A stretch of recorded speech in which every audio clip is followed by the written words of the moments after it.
Hi, everybody. Welcome to the second segment, Sold with Updike Pugh. This is episode 211. I'm Jeff Updike. And I'm Weston Pugh, and today we've got a really great topic because it seems like it's early, but it's really not. We're talking about getting ready for the real estate spring market because it will be here before you know it. It is probably 6 to 7 weeks away before it's just going to be mayhem again. It is, and one of the markers that we usually look at is spring break. Typically, that's been one of the big pushes that kind of kicks off the spring season that we get. And again, as Jeff said, it is right around the corner, and you would be surprised sometimes how long it takes to get a house ready to come onto the market. So we're going to talk about, first of all, we're going to talk about if you're potentially going to be a seller in the spring market, and in a few minutes we'll talk about buyers. The number one thing that as a seller you really need to start considering is what condition is your home in. And it is taking care of any of that deferred maintenance, taking care of any of those little projects that have kind of been bugging you for a while. Right. Because if they're bugging you while you live there, they're going to bug a buyer when they come in to take a look at it. And the other thing too is like some of the winter damage that we've had, we just talked about some of the trees that have snapped branches. Those definitely need to get addressed, but also sprinkler systems, because we typically don't use a sprinkler system until later. This would be one of those good times to kind of go through and make that happen.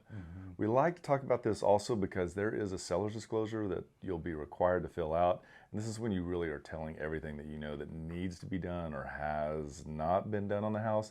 And this is a good way for you as a seller to get ahead of that. And if you'd like for us to, let us just reach out to us and we will send you a blank seller's disclosure statement so you will know kind of what, as you're going through this process of getting the house ready, you'll know what questions you're going to be responsible for answering. And the other thing we like to have our sellers really well versed on are comps in the neighborhood. They typically know, but there's oftentimes some that is traded off market that we have access to.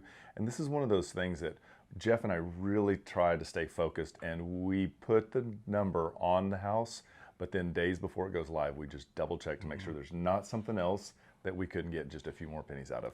And one of the other things that you may want to consider as a seller this time is to ensure getting your price on the property. You have to kind of look at it from a buyer's perspective, and one of the things that they're going to be considering is the interest rates. Interest rates, I think, are still incredibly low, where they're running around 6% right now. Yes, they were lower a year ago, but that was a year ago, and we have to deal with the reality of today. And you know, if interest rates go down, you still have that opportunity to be able to refinance very easily. But as a seller, you can offer a 2-1 buy down, which basically pays for the first 2 years of interest for a buyer to get a lower interest rate. So let's say their first year of interest rate would be 4%, their second year would be 5%, and then their years 28 through 30 or whatever would be at that whatever their final interest rate is. And also gives them flexibility on that third year to refinance if they need to. So it does have a lot more softening of the actual interest rate right now. One of the other things that we want to point out is the pet contingency. So many times people just overlook that, and it's so critical that in the first 14 days of a house coming on the market that every one of those appointments are approved, and the four-legged friends not having a place to go could really make things troublesome. And a lot of times buyers, unless it's like the only house they're looking at, don't really reschedule. They just keep moving on, find something else, and it's a terrible time to miss those buyers. We've had that happen, and I mean, from both sides of the transaction, where we've had clients that for whatever reason couldn't take care of couldn't have a home for their pet while in that first 14 days. And then we've experienced the same thing on the buyer side. And it is a problem. So now we're going to switch gears and we're going to look at it from the buyer's perspective. And this is really important. We actually were on the phone on Monday on a Zoom call because the weather was so bad, talking with clients that are also in the same wheel. And we were really kind of focusing and helping them get ready. One of the key things that we really want to help them know is the neighborhoods that they're interested in. Because there's nothing worse than not being familiar with the neighborhood. The perfect house comes on and we know it, but they're not in that position to have enough knowledge to make a decision on that home, and they miss it. And we work with people, sometimes we work with people 6 months out before they buy. And you know, like we always say, you can tell us everything that you're wanting in your new home, but until we get in the car and go look at things and kind of see how you react to different homes, man, that is such a great opportunity for us to really hear and feel what people are looking for. So I actually like to hear what they don't like about a house as much as I like to hear what they do, because it helps us when we comb. I'll always pull wild cards and throw them out there and be like, I know this isn't quite what you were thinking, but this house has 9 of the 10. And that's a huge, huge set. So, And it might not be in the neighborhood that they were thinking they wanted to be in. It might be a neighborhood adjacent to it. So, or a similar neighborhood, just on another area of town. Financing, go ahead and get pre-approval done. There are, and get it done with a well-known lender. Right. If you are working with ABC Mortgage that works out of a P.O. box in Rowlett, Texas, nothing against Rowlett, they're not somebody that is going to give a great amount of confidence to when you're presenting that, we're presenting that to a seller and a seller's agent. 100% on that. And they're in a market that gets competitive. It can come down to who the lender is and if they're one that people understand. Other thing to do is to get familiar with funds for the down payment. So funds can be coming from multiple locations. It could actually come from your investment.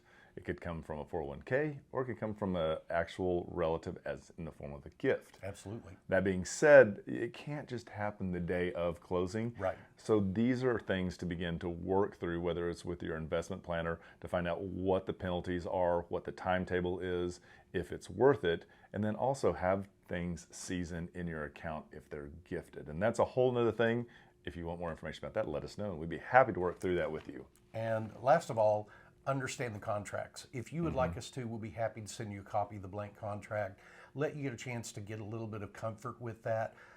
We like to do that with people that we're working with, or at least offer to do that. So, and we'll write a fictitious offer up on a piece of property just to show them how the blanks kind of get filled in, and that'll give them a chance to ask, how does this work? How does this part of it work? Where can we get out? Where are we, where's our earnest money committed? So it's a really good, even though you only do it once every average of 7 years, it's still really good to know the contract. And technology has changed too, and it's really great to do a dry run to see how DocuSign works, to see if you're able to access it through your phone, your iPad, or if you have to be on your computer.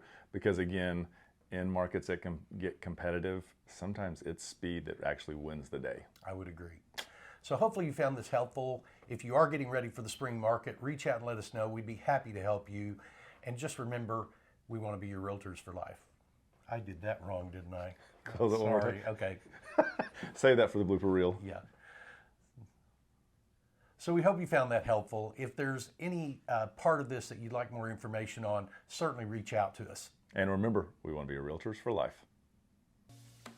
When you're ready to talk real estate, you can reach us online, by phone, or by text at 214-377-2223. And remember, we want to be your realtors for life.